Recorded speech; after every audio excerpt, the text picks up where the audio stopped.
शांती परमात्म स्मरणाने मिळते. नवविधा भक्तीत जशी श्रवण ही पहिली भक्ती, तद्वतच अनेक संत लक्षणात शांती हे पहिलं लक्षण आहे. वास्तविक संतांची लक्षणे सांगता येणं कठीण, तरी पण असं म्हणता येईल की शांती हे संतांचे मुख्य लक्षण आहे. पृथ्वी ही क्षमा शांतीरूप आहे, त्याप्रमाणेच संत असतात. शांती ढाळायला बाहेरची परिस्थिती कारण नसून अंतस्थिती हीच कारण आहे. जिथे स्वार्थ तिथे अशांती. भगवंताहून मी निराळा अशी जिथे द्वैत भावना तिथे खरी शांती नाही. अनन्यतेने शांती प्राप्त होते आणि तीच परमार्थाचा पाया आहे. पैसा आणि लौकिक हे अशाश्वत आहेत, त्यांच्यात चित्त ठेवल्याने अशांतीच येणार. शांती बिघडायला दोन कारणं आहेत. एक, गत गोष्टींचा शोक आणि दुसरे पुढची चिंता. आपल्या बाबतीत घडणारे मागले आणि पुढले हे दोन्ही ईश्वराधीन आहेत अशी दृढ समजूत झाली तर शांती बिघडणार नाही. आणखी महत्वाची गोष्ट म्हणजे सदाचरण. सदाचरण नसेल तर शांती कधीही येणार नाही, पश्चाताप करण्याची पाळी येईल. म्हणून प्रत्येक कर्म भगवंताच्या साक्षीने करावे. भगवंताला साक्षी ठेवून कर्म केले तर हातून दुष्कर्म होणार नाही. सदाचरण हा परमार्थाचा पाया आहे. आपली शांती परिस्थितीवर अवलंबून नसावी. एका साधूला कोणीतरी शेतात झाडाखाली आणून ठेवलं. तो तिथे स्वस्थ बसून नामस्मरण करत असे. तिथे लोक त्याच्या दर्शनाला येऊ लागले.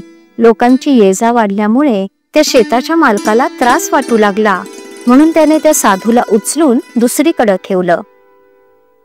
साधूची शांती पूर्वीच्या स्थळी होती, तशीच दुसऱ्या ठिकाणीही कायम होती. शेतमालकाला आश्चर्य वाटलं. ज्याचं मन शांत आणि चिंतारहित असतं त्याला कुठेही ठेवा तो शांतच राहणार. म्हणून भगवंतावर विश्वास ठेवून स्वस्थ बसावं. त्याच्यावर भार घालून प्रपंच करावा. कर्तेपण आपल्याकडे घेऊ नये. अकर्तृत्व भाव ठेवावा. अशाने शांती येईल. जगतचालक राम आहे ही भावना दृढ झाली तर शांती येईल. एकनाथांची शांती अगाध होती. नाथांसारखी शांती यायला परमभाग्य पाहिजे. राजे रजवाडे आले आणि गेले, पण ज्ञानेश्वरांचं नाव टिकलं, कारण ते शांतीची मूर्ती होते. ही शांती काय केले असताना मिळेल? भगवत स्मरणा वाचून अन्य उपायाने ती साधणार नाही. जे जे घडते ते ते भगवत इच्छेने घडते ही दृढ भावना असणे हेच शांतीचे लक्षण आहे. कर्तृत्वाभिमान शांतीच्या आड येतो. विद्या, वैभव, कला, संपत्ती, संतती यांनी शांती येतेच असं नाही. निरपेक्षता हे शांतीचे मूळ आहे. मनाविरुद्ध गोष्ट घडल्यानंतर लगेच भगवंताची आठवण करावी, म्हणजे आपोआप शांती येईल. मनातली शांती कायम ठेवून रागवता येतं. तसं केल्यास हातून प्रमाद घडत नाही. श्रीराम.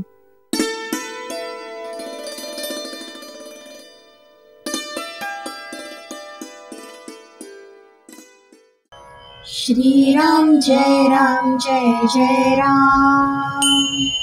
श्रीराम जय राम जय जय राम. श्रीराम जय राम जय जय राम.